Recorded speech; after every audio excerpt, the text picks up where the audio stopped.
want to give you some more updates as to what is happening right now.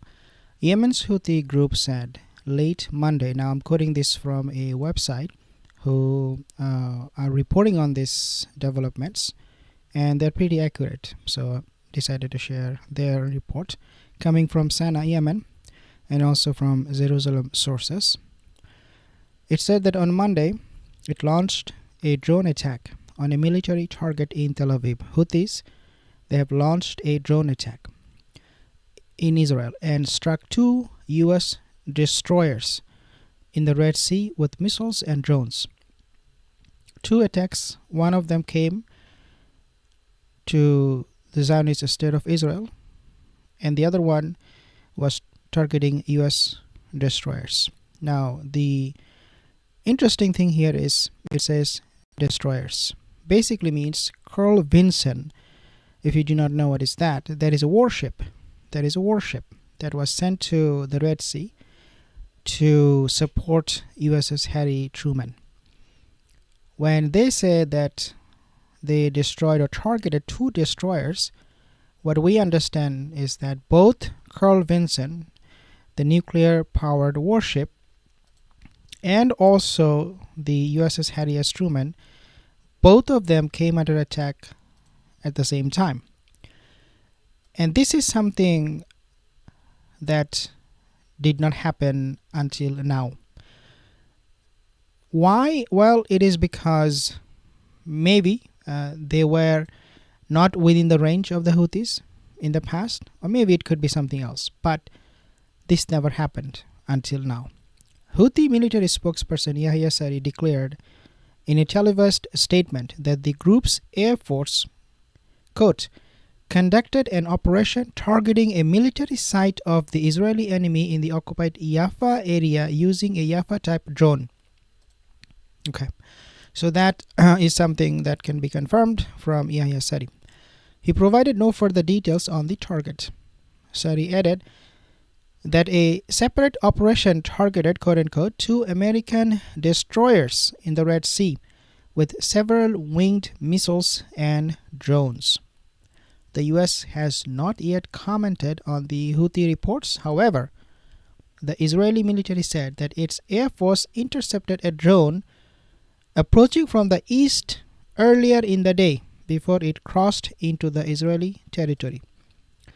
Regardless of what is happening and how they are reporting on this, we can easily come to the conclusion that the attacks on Israel and also on US warships, they are increasing by day.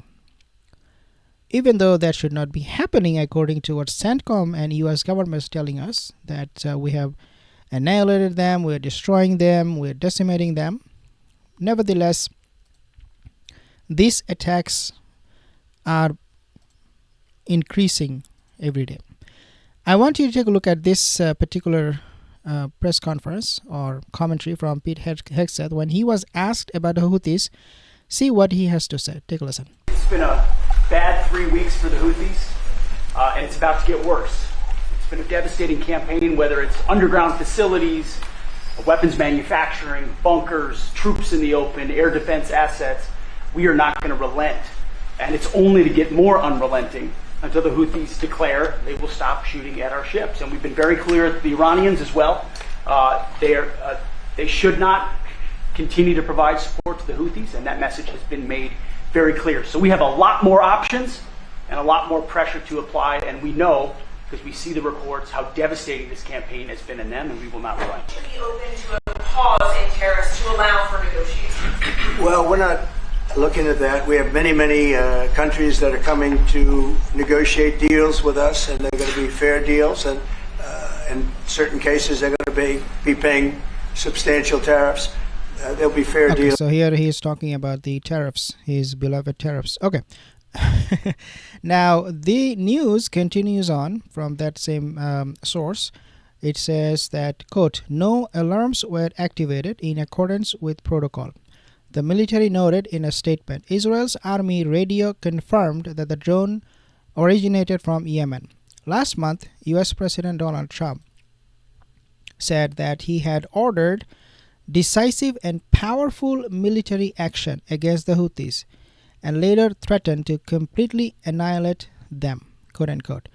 At least 76 civilians have been killed and 182 others injured in US airstrikes across Yemen since March 15th, according to the Houthi-run health ministry. The Houthis have targeted ships in the Red and Arabian Seas, the Bab al-Mandab Strait, and the Gulf of Aden since November of 23. In solidarity with the Palestinians in Gaza Strip, the campaign of airstrikes started after the group threatened to restart targeting ships because of Israel's blocking aid from entering Gaza. The attacks are coming now also at a time when United States not only sending more military assets to the Red Sea, but also to Diego Garcia. Now, Diego Garcia, we have seen the B-2 bombers, and the understanding is that the reason we have those bombers in Diego Garcia is to counter Iranian threats, right? But the question is this. The question is, if the Yemenis cannot be stopped, would United States go after Iran? And of course, Iranian, they are going to be a lot more fearful. They're going to be a lot more tougher in terms of a target for US military than the Houthis. There is no doubt about that.